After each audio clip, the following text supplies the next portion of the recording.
All right, welcome. It's been a while. It's been since the last time we did patch notes, right? It's been several weeks, but the long break is finally over. And here we are for season 2025 or 25.s1.1. It's time to finally take a look at the patch notes. Oh, look at that. Look at the artwork. So now we're in Noxus. Let me get some lighting in here. There we go. Welcome to Noxus. It's 2025. We're starting off strong with our first theme season, Noxus. Coming with it, good amount of big changes, new epic monster, teleport revamp, minion adjustments, and a few of your usual gameplay balance changes. Ooh, look at this. This looks nice. Fearless Draft. Tier 1 leagues around the world are moving to Fearless Draft format for the first professional split. Best of 3, best of 5. Where champions picked cannot be picked more than once in a series regardless of the team that picked them. Wow. That's kind of cool. So if you like esports, no more of the same teams getting drafted every single game. Okay, cool. Noxus invades the Rift. So we finally have a new Summoner's Rift again. Now it's themed after Noxus, which really just looks like the Summoner's Rift in autumn. Kind of makes sense to me. Noxus is supposed to be a somewhat barren landscape because the environment is a lot tougher to live in than normal. But okay, I kind of like it. Atakon. Now, Atakon I recognize. He is a card in Legends of Runeterra, the League of Legends card game, as a demon summoned by LeBlanc to take on Mordekaiser. So it's kind of cool to see him in the Rift. Alright, so Atakon spawns at 20 minutes, and he can appear in the river close to either the top or bottom lane. Which side he spawns depends on which side has seen more champion damage and kills by 14 minutes. So that's pretty straightforward. Wherever there's been the most action, probably whether or not the jungler's been playing top or bot side, that's where he'll spawn. At 14 minutes, Atakon's pit will spawn with 2 permanent walls to carve out his territory and signaling where he'll appear for players. So you have plenty of time to plan your approach for fighting this ancient demon. This isn't all there is to Atakon. The amount of champion damage and kills done in the game so far will also affect which of the 2 forms the demon takes on. So yeah, there's 2 different versions that you can get based on how the game plays out.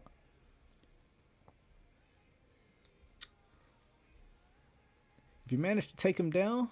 Oh, here we go. If you manage to take him down, your entire team will permanently be granted increased effects from all epic monster rewards, and he'll leave behind a field of blood roses. So that's another new mechanic, blood roses. They work kind of like the cinders, from what I know. They act as a minor but permanent bonus you can take for your own team and deny the enemy team. They grant your entire team a small amount of XP and a permanent stacking adaptive force buff. So it's kind of like how you collect the cinders on Infernal Drake. Blood Roses can spawn before 20 minutes and do so around areas where champions have died or around Atakon's spawn location, in addition to as a reward for killing Ruinous Atakon. Back to his other form. In a lower actual game, you'll see Voracious Atakon, and if you manage to take him down, your entire team will be granted a temporary one-time death mitigation. Alright, so we're going to take a look at it now here. Voracious Atakon happens in a lower action game, and Ruinous happens in a higher action game.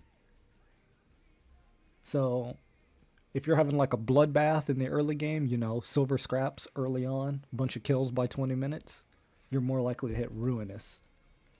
And in the slower games, Voracious. So if you take down Voracious, everyone gains a 40 gold bonus to champion takedowns and a one-time death mitigation effect for the next 150 seconds. If they would die, instead the player will enter stasis and return to base after another 3.5 seconds. When this happens, the would-be killer instead gains 100 gold and 1 blood petal.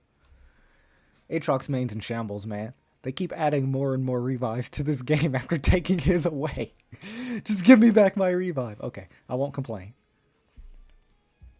So the way this happens, if your team manages to take down Voracious Atakon, all gold value goes up for kills.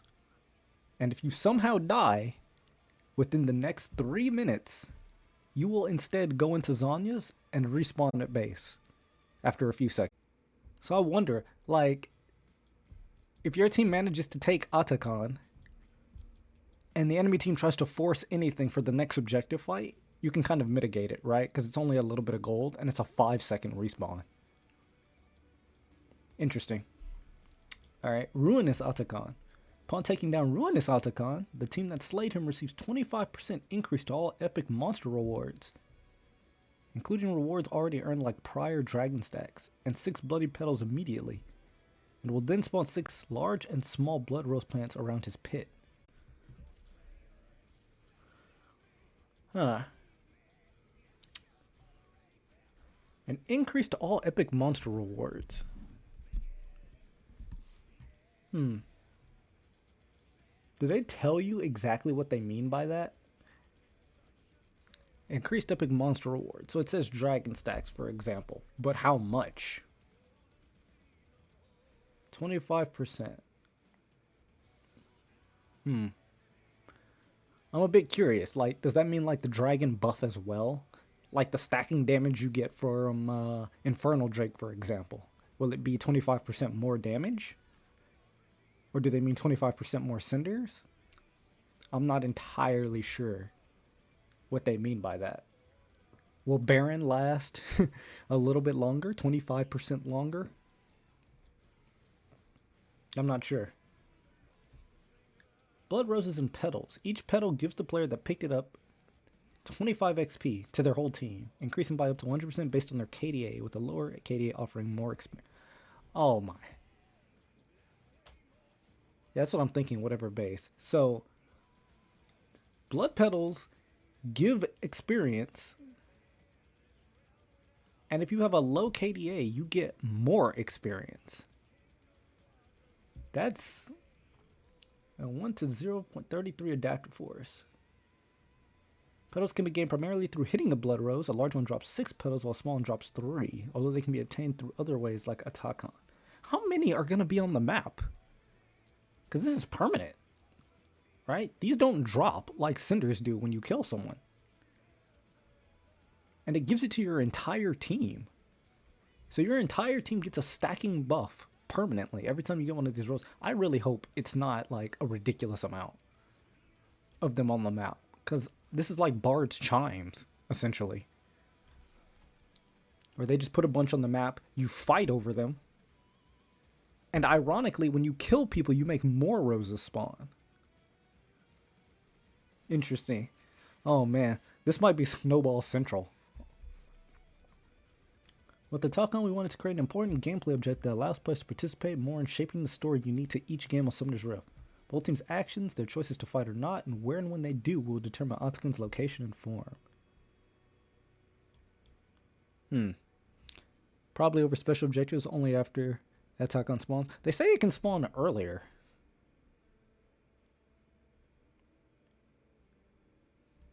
I don't know where it said it. Yeah, they can spawn before 20 minutes and do so around areas where champions have died. So every time people die on the map, blood roses can spawn. This is the anti-bow strategy. Kill him over and over to farm blood roses. Man, I wonder how much that stacks with. Yeah, special objectives like drag. Yeah, potentially. And if you're on the losing team, you get even more experience. You get more out of it for collecting these.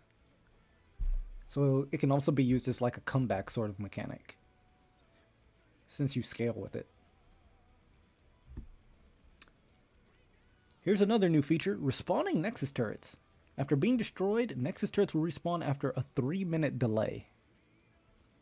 So, if you've ever had a moment where you've had an open Nexus and you don't know what to do, because you think, oh, I can't leave my base because my Nexus tower is now, you only need to hold for 3 minutes.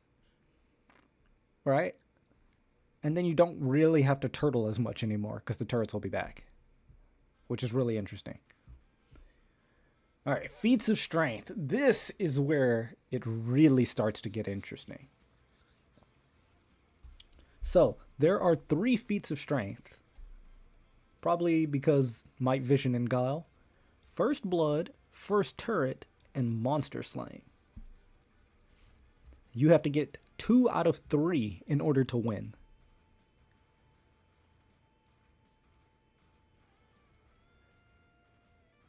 Monster slaying is 3 epic monsters. So essentially, does this count grubs? Is each grub an epic monster? Yeah, I think so. So, first blood, first turret, and first 3 epic monsters. So, if your team manages to get 2 of these 3, which is 3 epic monsters, first blood, or first turret, if you can get at least 2 of those before the enemy team, you will get empowered boots. As it says here, whichever team completes 2 of the 3 feats of strength wins the feats for that game and will have their tier 2 boots upgraded to triumphant versions. Later in the game, the feat winning team will also have the opportunity to upgrade their tier 3 boots to tier 3. But in order to do so, they must have at least 2 legendary items in their inventory. Triumphant boot upgrades are free and are immediately granted to any tier 2 boots to the team that bought the feats. If you don't have tier 2 boots yet, you'll receive the upgrade straight out of the shop, so no worries there. Here's a list of all the Triumphant boot bonuses. Triumphant Berserker Greaves, an extra 5% attack speed. Ionian Boots, extra 5 haste. Sorcerer Shoes, 4 more magic penetration.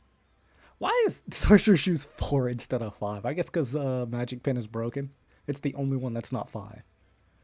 Steel Caps, an extra 5 armor. Merc Shreds, an extra 5 MR. Boots of Swiftness, an extra 5 movement speed. And Synchronized Souls, another extra 5 movement speed. So it just takes the main feature of whatever boots you bought and gives you plus 5 in the stat. It doesn't seem like a lot, but it's a lot, trust me. This is you getting rewarded for doing something that the game already wanted you to do. Right? You being ahead in the early game is fine, right? Like you get first blood, you take first tower, that's immediately triumphant. Right? So you're getting rewarded just for winning the game. Just for doing well in the early game, you're getting this little bit of extra bonus, which is nice. And now we get into the purchasable upgrades.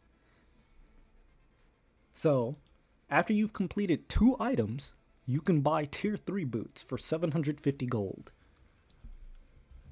Berserker Greaves will give you an extra 10% attack speed and an extra 5 movement speed. And upon attacking a champion, gain movement speed, decaying over 2... Oh! Berserker Greaves tier 3 works like Phage. You get movement speed from dealing damage. Yo, that's kind of cool. Well, it says from attacking. So from auto attacks, specifically. That's still really good. And mobile ADCs get a lot more value out of this. Because they're getting infinite movement speed. Very nice.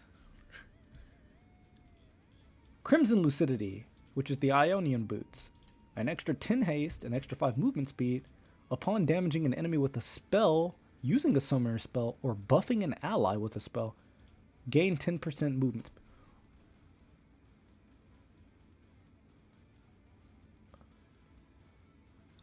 That's very interesting. That's very interesting.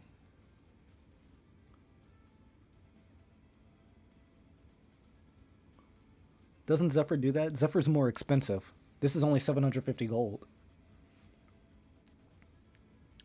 So, Ionian boots do the same thing. They give you movement speed, but for spells.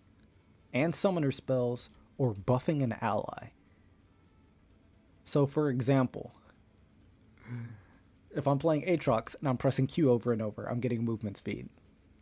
Which you would do anyway, because you're going to build Black Cleaver. But say I'm a support, like an enchanter.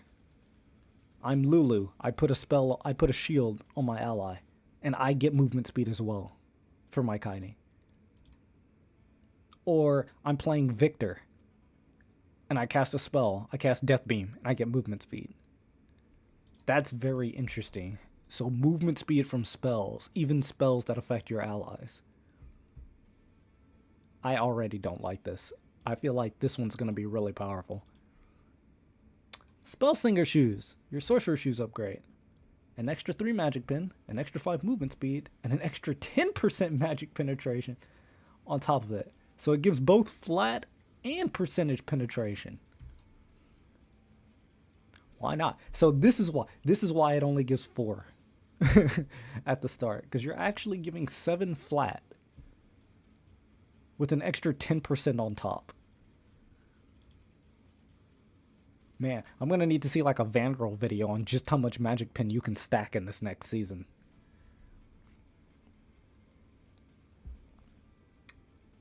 Armored Advance. This is your new plated steel caps. Extra 10 armor, extra 5 movement speed. After taking physical damage, gain a physical shield plus 4% of your...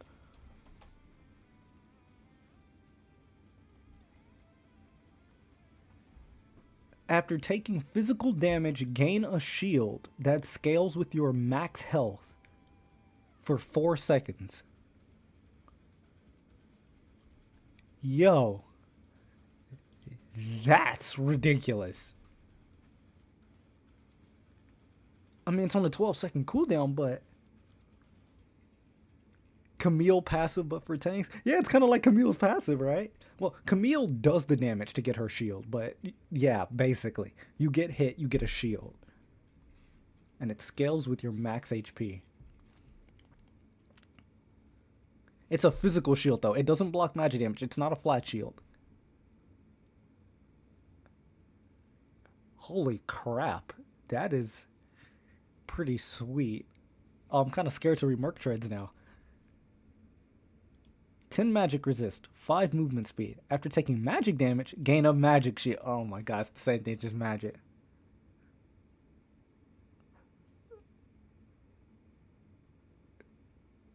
That could be so good. But remember, this can't help you getting poked in lane or anything. Because you can only buy these boots after you finish 2 items. So this is, you're only going to be able to do this later on in the game, but still. That bonus shield, it just sounds so juicy. Every 12 seconds, I can potentially just make a good trade. I guess the trading doesn't matter. At 2 items, you're going to just try to all-in your opponent anyway. Darius is almost always ahead. I mean, here's the thing, though. Are you really going to fight a 2-item Darius at any point in the game? Is that a little bit of an extra shield really going to matter? I feel like it's going to matter for champs that still just want to trade you. Right? I feel like this is going to be important, especially against poke in the mid game. Like, you're getting poked out, that little bit of a shield could be exactly what you need. Not only to survive poke, but to survive an all-in, potentially, from your opponent. 4% doesn't sound like a lot, but it's a lot. Especially with champions that have a lot of sustain.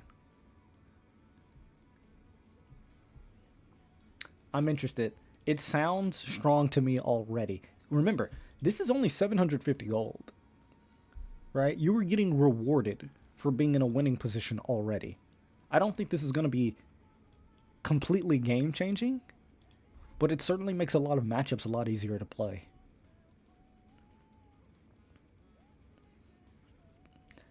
Boots of Swiftness upgrade. An extra 10 movement speed. Increase your total movement speed by 4%. This multiplies all other forms of movement speed. This multiplicative with other percentage movement speed increases, making it much more powerful than the standard movement speed increase. It's multiplicative. Oh my lord. All other forms of movement speed. So Garen pressing Q, he gets a bonus movement speed on top of his bonus movement speed. How about Phase Rush? You want movement speed with your movement speed? How about Warwick? How does this work with Warwick's W? Yeah, Warwick and Lilia. Warwick and Lilia are about to go from Nexus to Nexus in 2 seconds flat. Dude. Oh, that's sweet. Forever Forward, this is the Synchronized Souls upgrade. Plus 10 movement speed, while out of combat increase your total movement speed by 10%.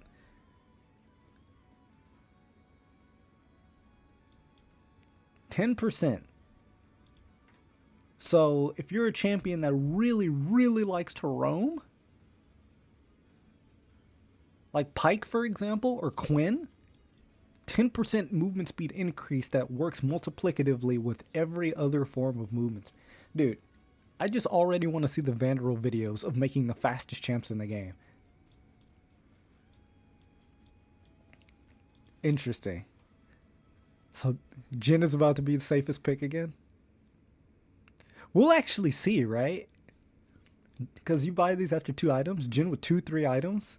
He autos you 1 time and then runs from mid lane to bot lane. The kiting is gonna be unreal with some of these boot changes.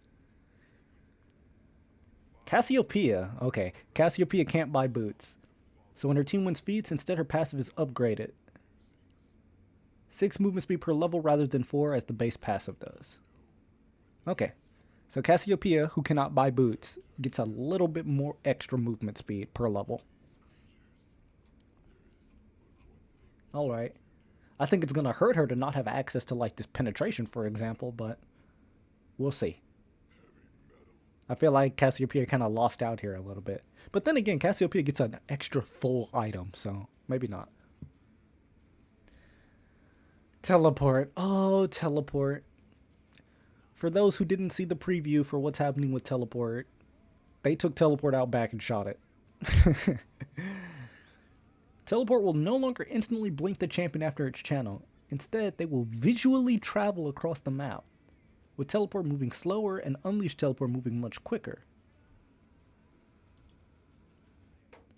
Now that early teleport is a long travel, we're introducing its early capability to target wards and minions. Home guard will now kick in from the beginning of the game, although in a weaker state before 14 minutes. So why take teleport? Teleport's about to become much more situational. For those who have not seen it, literally, instead of teleporting, it works like it did in like Arcane, where you become a blue ball that's just moving across the map. The initial channel, a second lower. It's an untargetable dash. Total travel duration, always 4 seconds. Up to 8 seconds, depending on distance. So it can be up to double if you're moving across the map. We'll go faster if it would take over 8 seconds. So you're always guaranteed to get to your destination in 8 seconds or less, compared to the always 4 seconds. The cooldown is a minute lower. Only teleport bonus movement speed. 50% bonus total. I don't know. I don't like the changes to teleport personally. As a top laner, I don't like it. I can kind of see why they did it, though. I can kind of see why they did it. I don't like it. I'm going to have to play with it just to see. Because it has a lower cooldown and everything, and you can teleport to minions again. Minions and wards permanently. You don't need to wait for Unleashed Teleport, I would imagine.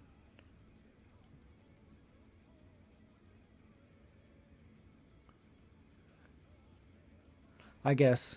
You're going to have to be a bit more sneaky with your teleport, but I don't imagine you'll be able to accomplish a whole lot in the early game. Because people are going to see it coming. We'll see. Alright, lane minions. Minion waves will now clear each other out more quickly. A small decrease in early game HP and a significant increase in damage to other lane minions means minions will die faster, and the average size of a minion wave that reaches a turret will be smaller. The changes in damage should make last-hitting minions and their overall damage to champions and turrets feel similar to before. We're maintaining the health total of minions at around the 6-minute mark, as this is when some champions start to unlock one spell destruction of caster minions, but otherwise we're scaling them longer into the late game. About 10% of Summoners Rift games reach the 38-minute mark, so having minions scale beyond that point, mostly in terms of health, ensures they're still able to tank for you on your pushing in the enemy base. Because we don't want them to steal the show, this minion scaling is still capped, especially in the case of canon and super minions, who now stop scaling at 90 minutes instead of up to 7 days. I didn't even know that was possible. So minions. Minions start with less HP, but scale up to having bonus HP by the 48-minute mark. If your games are lasting that long, I feel sorry for you. Melee minion armor also has a higher peak.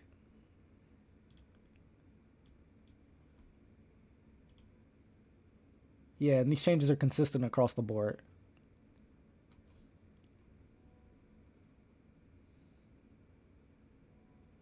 So minions are going to have less HP in the early game, but deal more damage to other minions. So minion waves get cleared faster. I wonder if this is going to... how this will affect the economy of top lane. Like when it comes to freezing a minion wave, for example.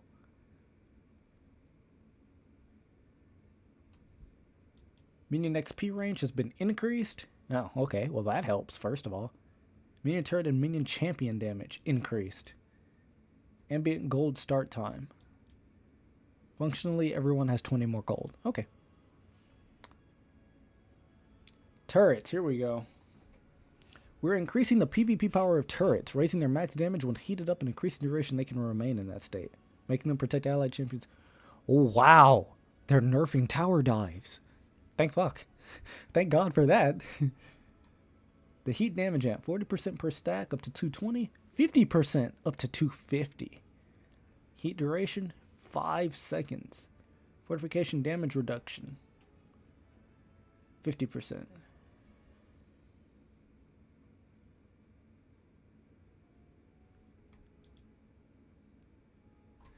So, what this means is the turret ramps up faster and does more damage. And it stays ramped up for longer.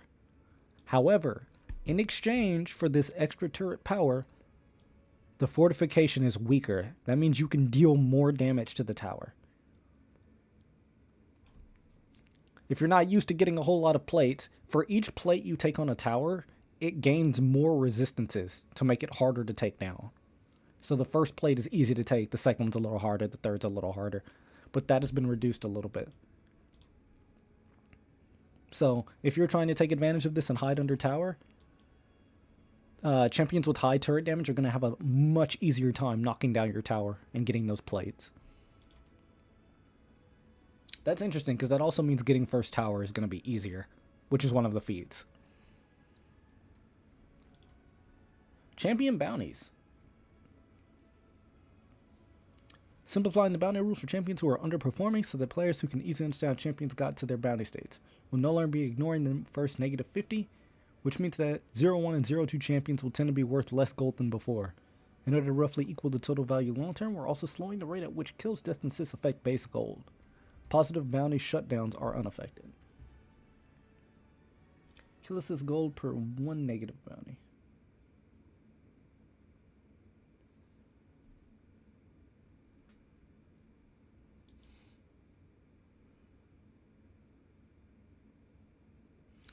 So, basically, if you're having a bad early game, like they say if you're 0-1, 0-2, you're going to be worth a little bit less gold. I guess this makes it a little harder for people to just farm you for bonus gold, right? Okay. Alright, Swift Play. This is the new quick play. Focused on learning all... How does it work? Summer Swift gameplay that's focused on letting all 10 players experience the champion's fantasy within a game of League with the same skill test but doesn't punish early game disadvantages nearly as hard. Alright, so there's a dev block for Swift Play. We'll have to look at that later. But Quick Play is now gone.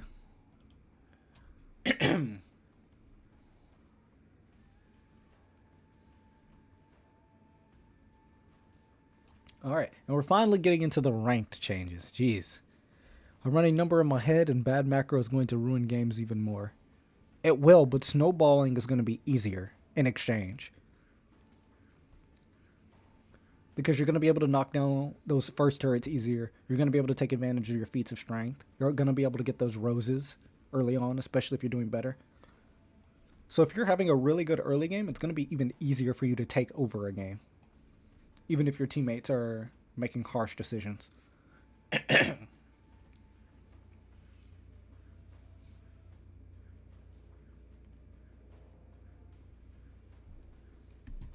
Alright, Apex Duo MMR restriction will be temporarily disabled and we turn back on. That doesn't really apply to me. I'm hard stuck diamond, so I'm sure I'm not in the Apex MMR area, and I only solo queue. I don't duo with anybody, so. Seasonal ranked reward tracker has been sunset. Ranked victoria skin requires 15 ranked wins. So, if your goal when playing League of Legends was to just try and hit gold every season so you could get the victorious skin, you no longer need to hit gold. You only need to win 15 ranked games. No matter how many games you play, as long as you get at least 15 wins without getting banned, you can earn your victorious skin. I know my lower elo players are going to be very, very happy about that one. Because that used to be my goal, is just to hit gold to get the victorious skin.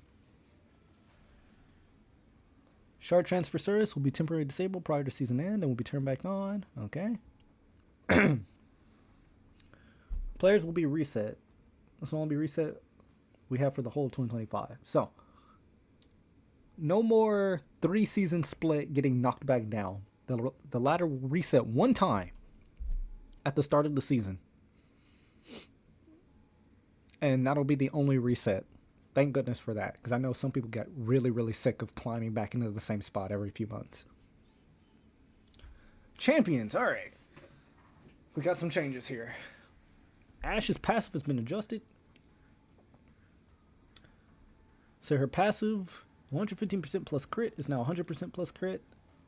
Damage condition slowed by frost shot always.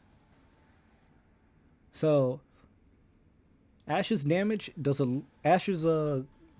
damage from her passive has been mitigated a little bit, but she no longer needs to slow someone to get the bonus crit damage. She just always has it. That first shot against an enemy champion already has the bonus crit.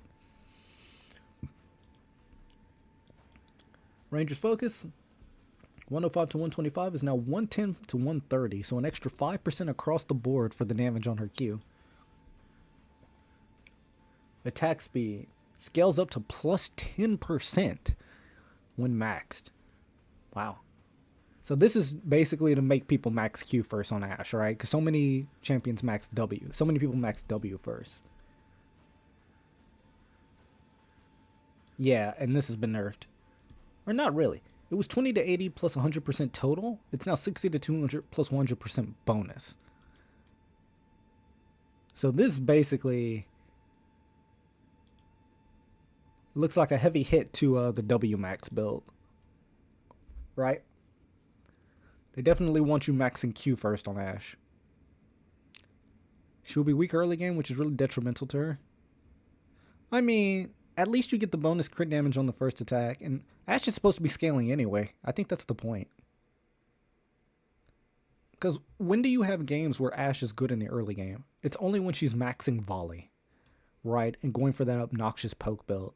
And even when she does that, she just gets beat down by certain champs. Like Samira, Draven, they don't care about this. They're just going to run your shit, you know? Like, these changes don't really change what's going to happen if a Vala, or if there's an Alistar in the bot lane and he decides to obliterate you. You're still just going to be sitting there waiting to get destroyed. So I think this is fine. It makes her more able to carry games if she gets to that point. Kalista. I am not reading all this. Dashes are now more resilient to slows, mana regeneration increased, Q damage and mana cost nerfed. E damage decreased early. Oh wow, is this just like an answer?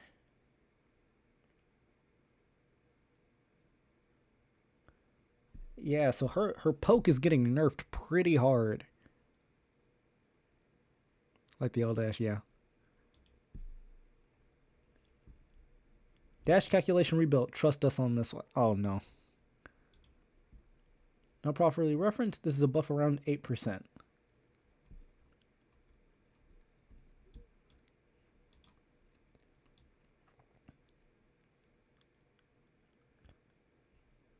I mean, yeah. So it's a little bit less damage across the board.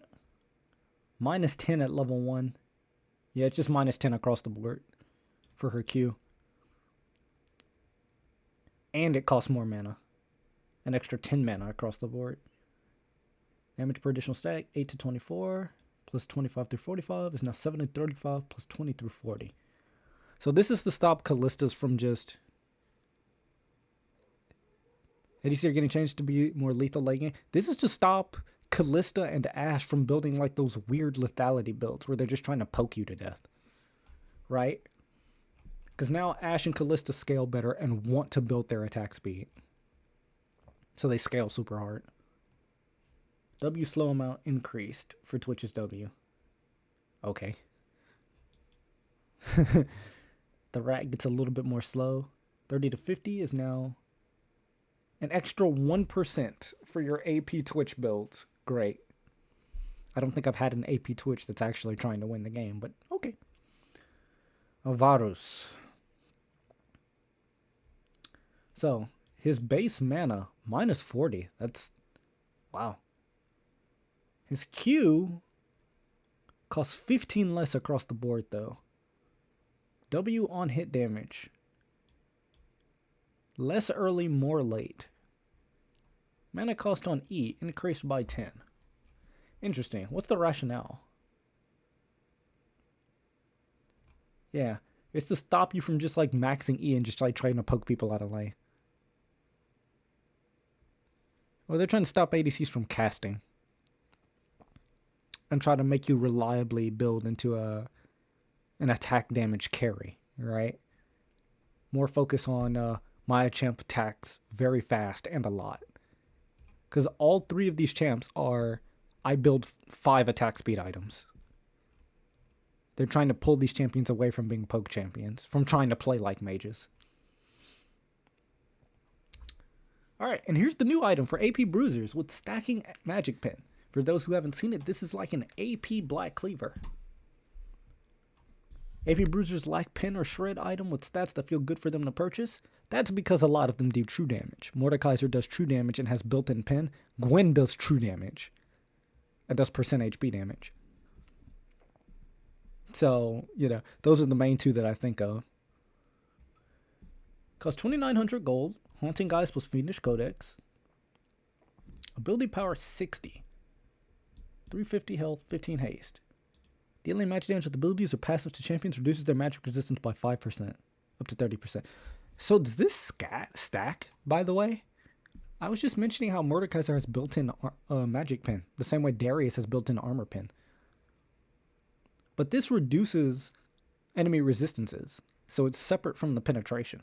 So if I'm just sitting in a Mordekaiser's passive, for example, is he just going to shred my resistances by 30% while still gaining his 30% magic pin? I'm going to have to test it.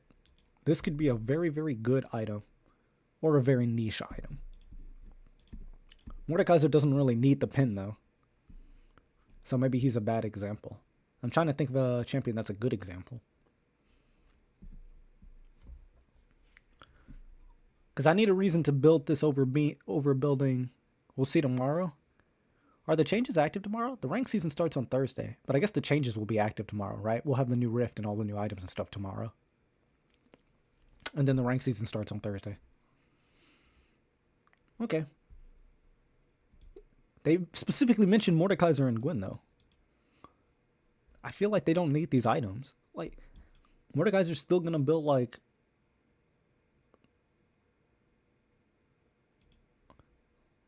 I don't know. Gonna have to test the item. We'll see just how good it is. I feel like it won't matter because Gwen does your entire health bar and true damage, and Mordekaiser steals your stats. So maybe Mortal like this item, but I don't see Gwen building this item. I guess it's AP health and haste, right? So it's a good stat stick regardless. We'll see. The following runes have been removed: Ghost Poro, Zombie Ward, Eyeball Collection, Nullifying Orb. So those are some... I'll be honest, I rarely used any of these. I think Eyeball Collection's the only one I ever used while playing like Assassins or something. But new runes have been added in their place. Deep Ward. Stealth wards placed in the enemy jungle are considered deep, and after level 11, stealth wards placed in the river are considered deep as well. Deep wards gain 1 extra health, and plus 30 to 45 second duration. Plus 30 to 120 for yellow stealth rank. So now, there's a rune to make your wards stronger and last longer. Okay, I mean, that seems pretty good, I would say. I wonder, is this red tree though? It doesn't say what tree it's in. I would imagine it's red tree. Because these 3 right here, Ghost Portal, Zombie Ward, and Eyeball Collection, are all red tree. And Nullifying Orb is blue tree.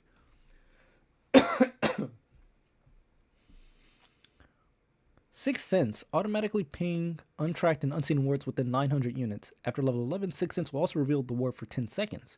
300 second cooldown for melee shenanigans, 360 for ranged. So this is like Umbral. This is like Umbral. So if you move near a ward that isn't already ping tracked or revealed, this will automatically reveal the ward for you. So built-in Umbral. I can see that being good, because not every champion goes Umbral, right? It's a lethality item. Okay. It's in the red tree, though. Again, I think these are red tree, so how many champs are really going to build that? I guess it's good for some early game champions that aren't necessarily going to do it, because a lot of supports do go red tree. Anyway. Grizzly Memento. For each champion takedown, gain 4 trinket ability haste. In modes where this doesn't make sense, for example Aram, gain 2 summoner ability haste instead, up to a max of 50. In modes without wards, all players that select Deep Ward or 6th Sense will automatically be swapped to Grizzly Memento instead. So every time you get a takedown, you get some haste for your trinket.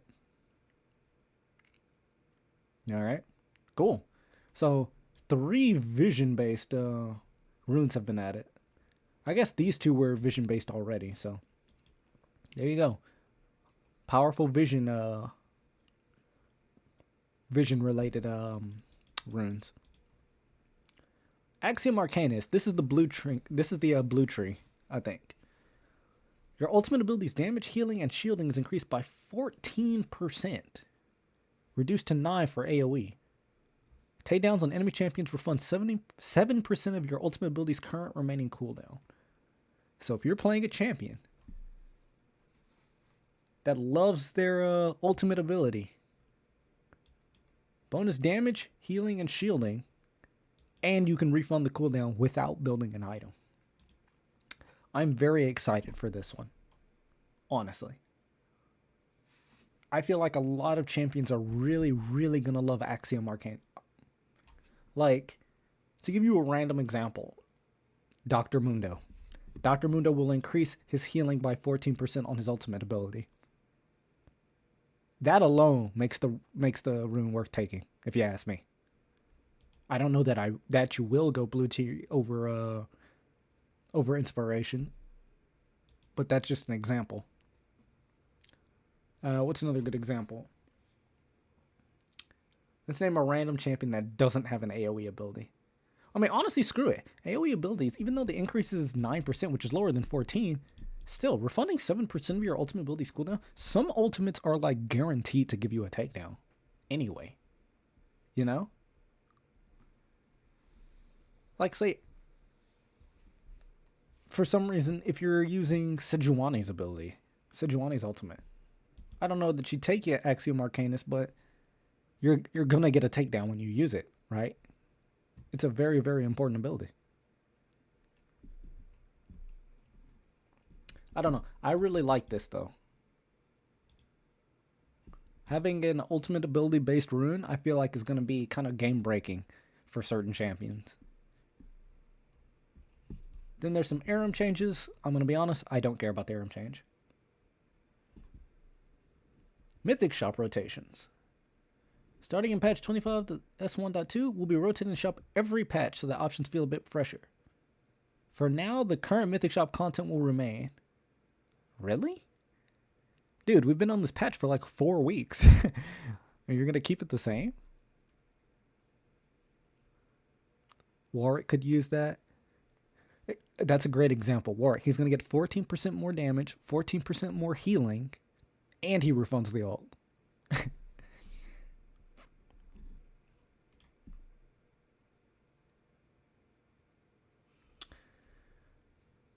Quality of life changes, okay. Bug fixes, okay. And this is the $250 set skin. I will not be purchasing it. I don't care. I know Set's one of my most played champions. I'm not buying this bullshit. And honestly, I was very against them making these ultra expensive skins. And seeing it on one of my champions is kind of a slap in the face. If you watch the new cinematic, these are the skins related to the new cinematic. Mask of the Black Rose, which we now believe, which now seems to be in the Arcane universe. Okay, it's been about 50 minutes. It's time to leak the TFT patch notes.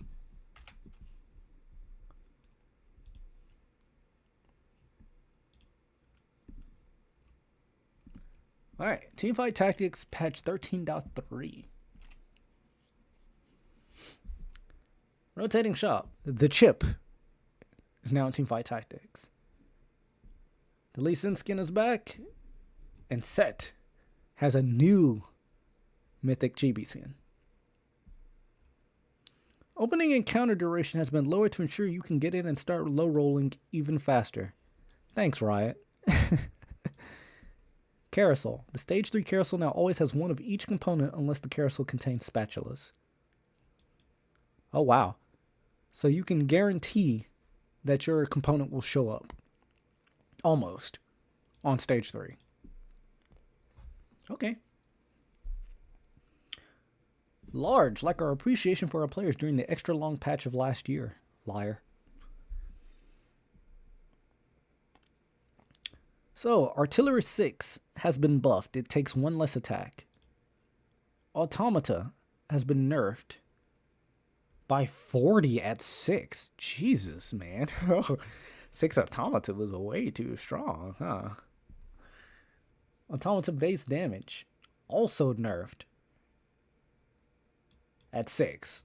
Minus 100 damage. No, it's plus 100 damage. Sorry. Chem Baron 400 cash out value reduced by 8%. Gold value lowered from 70 to 65. Chem Baron 500 cash out reduced by 15%. Gold value lowered from 105 to 90. Wow. Heavily nerfs to Chem Baron already. Perfected Destabilized Chem Tank from 999 to 700. Perfect Chem Tank Armor also reduced by 15. Perfected Executioners 25% less AD. Perfected Executioners kill durability and damage down by 5%. Perfected Piltover Hex Armor. Armor and MR down by 25. Bonus cooldown doubled. Shimmer Bloom minus 10%. Doubled the cooldown. Unleash Toxins minus 15. Stun duration halved. So they just nerfed everything.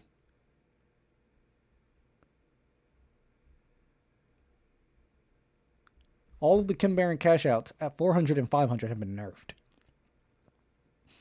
So it's less likely to be an instant first place. Okay. I'm going to have to see it in game for myself because I don't trust them. Because at the end of the day, what made some of these items so broken was getting a Chem Baron crest and putting these items on other champions. Scrap shield duration. 24 seconds. Scrap 9 piece shield per component. Increase. I guess 9 scrap wasn't doing well. Sorcerer AP. 20 to 125 is now 20 to 150. Trying to make it more worthy to go vertical sorcerer. Okay. Powder ability fall off. So this is actually a 5% buff to the bonus damage on the outside of the rim. Singed ability damage reduction. Nerfed, actually. I guess Singed was doing a little too good, probably. With the Singed Renata Aurelia reroll that was happening. Also makes Singed a bit weaker across the board. Step has a mana buff, 75 max. Trundle mana buff, okay, by 10. Zyra primary ability damage, 260 to 585 is now 280 to 630. That makes Worth the Wait Zyra feel a lot better. This is a huge increase. 2 calls, Camille. Alright, I saw this coming. They're buffing Camille because they nerfed her a little bit too hard. Because now no one does ambushers. Literally nobody. The only reason to go ambusher is to try and make Jinx more powerful when you do Rebel. Leona mana. A bit of a buff. 30 out of 75, so she can get off more casts. Renata Glask ability shield nerfed as expected. Renata 2x5, Renata 3x15. Zeri AD up by 3. Okay, little bonus damage to Zeri. Zig Splash bomb damage nerfed. So this is the secondary effect, because Ziggs hits nearby enemies after he hits his initial target, and it's been nerfed by 20 at Ziggs 3. We're buffing Smeech. It's Smeeching time. Cassiopeia, a little bit more attack speed, but her mana's been nerfed. She starts at 0 now. Gangplank melee ability heal buffed, because again, frontline Gangplank is garbage, so it's been buffed again. Gangplank melee ability 80% buffed again. Okay, at this point, frontline Gangplank is going to be overpowered. These are some huge buffs. That's 20%. 35% if you 3-star him. Wow. And they buff Scrap, by the way. Gangplank is, I think he's going to be strong next patch. Loris ability shield. 525, 600, 700, 600, 700, 800. So a buff to Loris. I'd never see Loris. So that should help. Smeech mana buff. Whatever. Twisted Fate yellow card. Buffed. Red card. Also buffed. Alright. We're going to start putting items on Twisted Fate. Echo mana. A buff. 10 less mana. Ranged Elise is getting buffed by 20 at 1, 30 at 2, and 100 at 3. And Twitch mana buffed. It's now 40 instead of 60. Okay, these are some decent buffs. Echo and Twitch maybe get some time in the limelight. And increase your odds of playing Ranged Elise. I don't think that's going to happen. 5 costs. Jace's Hextech Forge no longer triggers its effects automatically when revived. Will only trigger its effect if it's alive when Jace casts his spell. Yeah, that's a significant nerf, actually. But they're buffing melee Jace. 80% up by 100. Melee ability secondary up by 25%. LeBlanc has more attack speed. Malzahar's wave does more damage, and his damage per tick also increased. Wow. So buffing melee Jace, pulling some of his power away from his placeable unit. And some small buffs to LeBlanc and Malzahar. 6 costs. Mel is getting buffed. Alright. 20 at 1, 50 at 2. Mel ability unleash damage. Up by over 200 at 1. And over 500 at 2. Wow. Sheesh, if you hit Mel too. Warwick Experiment bonus stun duration increased. Blood Hunter heal plus 100. Warwick Blood Frenzy. Wow, these are some significant buffs. And no Victor nerf. That is a surprise to me that there's no Victor nerf. I still think he's the strongest of the 3, but we're gonna see. Mel and Warwick might be here to party a little bit.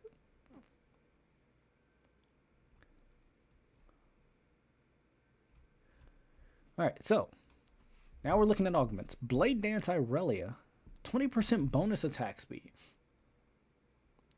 Okay. I still highly doubt you're going to be able to 3-star an Irelia, but hey, if you manage to do it. Dumbify, HP per stage, up to 1,000. Wow. Dumbify was kind of worthless, so this is nice to see. It might actually be worth taking now. Glass Cannon only reduces 10% of HP now. That's nice, a cute little buff. Kingslayer Gold on win up to 5. Lone Hero has been disabled. You know what? That makes sense, because Lone Hero was a little too overpowered. So instead of nerfing Lux, they just removed the augment. Okay. Survivor grants 10 more gold, so 70 now. Team building turn delay, 5. Trundle attack speed, up 20% as well, just like Aurelia. Another anomaly based stats. An extra 100 HP, 5 AD, 5 AP. Okay. Arcane Retribution has been disabled. Fine. Cloning facility, more HP. Mana increase, 10. Contested has been... Okay, Contested was broken. Let's be honest. Contested was unbelievably broken. I took it the moment I saw it, every time I saw it. Because it was literally just like a free 4 gold minimum every single turn. Crimson Plague Vladimir has been buffed as a result. Family Crest no longer grants a violet. Forward Thinking Gold, 80. Okay. Is it worth it to have 0 gold for a full stage, though? For 80 gold, for 80 bonus gold in the next stage?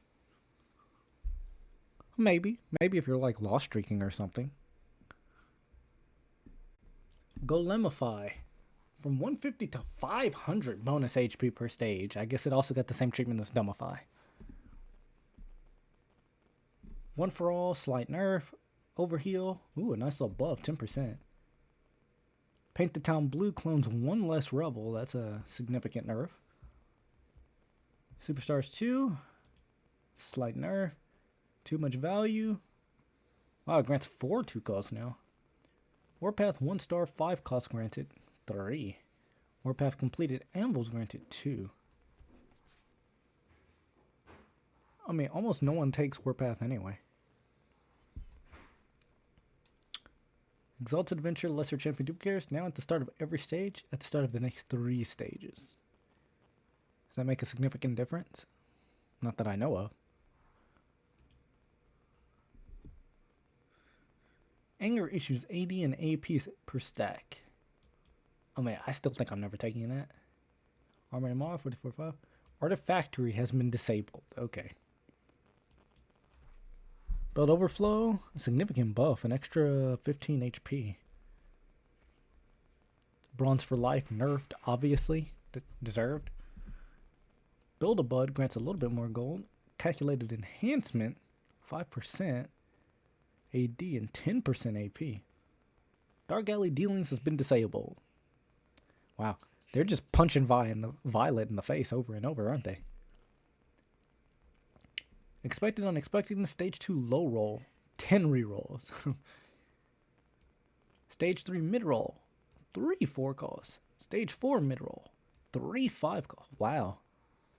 I think I'm going to take Expected Unexpected this whenever I see it from now on. Remember, Crown no longer grants a Violet and a Vander. They're just trying to kill family, aren't they? Flurry of Bows, bonus crit chance, 45%. Still never taking it.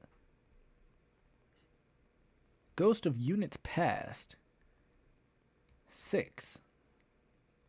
AD, 1. Why does it not say friends? Why does it say units past? I still don't think it's worth taking. Subscription service gold granted, 8. Now that makes it a bit easier to get your forecasts early on. And it lets you econ still. Potentially, depending on which forecast you buy. You might not buy any of them. I personally buy them all, so that'll be easier. Sword Overflow, a little bit more attack speed. Geniuses, Echo Clone does 50% now. Interesting. Woodsworm turn delay, 10 instead of 11. Wand Overflow, up to 4% attack speed per rod. Interesting. Some items could item a bit harder. Deathblade damage amp.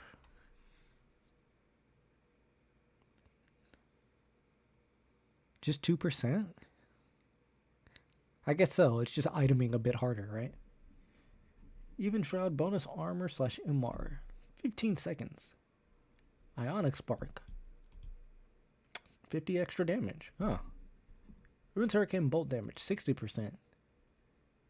I wonder if... Does this affect the Rune's Hurricane category 5? I would imagine so. So that augment might be a lot better now too since they buffed the item. Fishbones halved its AD. Bonus attack speed.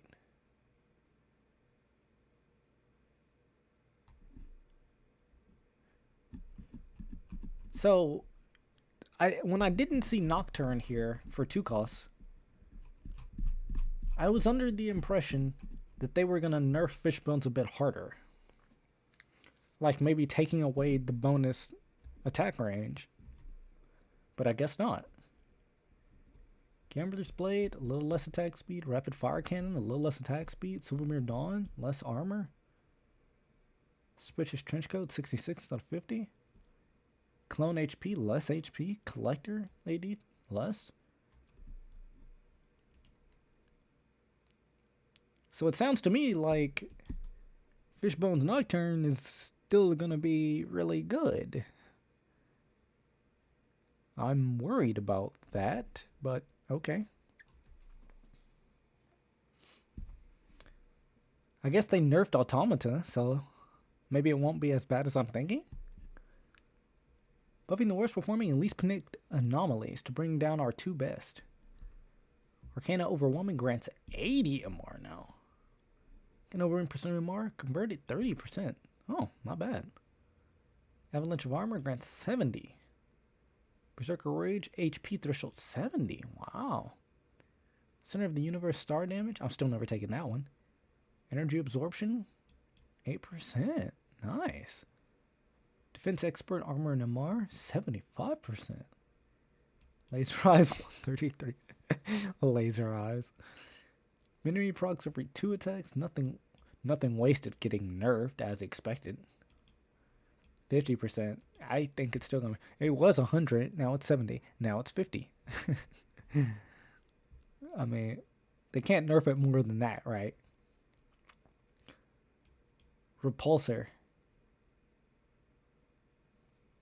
I've never taken... I don't even think I've ever seen Repulsor taken. Slime Time. 160% AP ratio. That might be really good on Mundo. Ultimate Hero turns to upgrade. Increased again. Wow, they just beating Violet with a stick right now, aren't they? Wolf Familiars. 65%. Okay. Clarified Hex positioning for Finder Center and Cloning Facility. Clarified Birthday Present's tooltips state that it can grant champions up to 5 cost. Oh wow, I haven't taken Birthday Present this season, but I never even considered that it doesn't give 6 cost. That kind of sucks.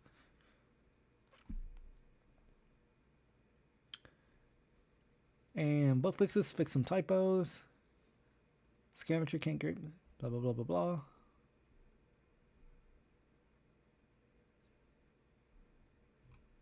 Okay, there you go. Teamfight Tactics. First patch of 2025. It seems good. I'm not seeing any changes to Nocturne. Kind of scares me, but Automata got nerfed. And we had the League of Legends patch notes, which are also very, very exciting. So that's going to do it. That's all the patch notes for now. I will be back again tomorrow. We're going to actually dive in. We're going to play some Rift, and we're going to play some Teamfight Tactics. It's going to be great. We're going to stream for a lot longer than we did today, and hopefully we're going to get in and see how things are going. So that's going to do it for me for now. I will catch y'all tomorrow. Peace.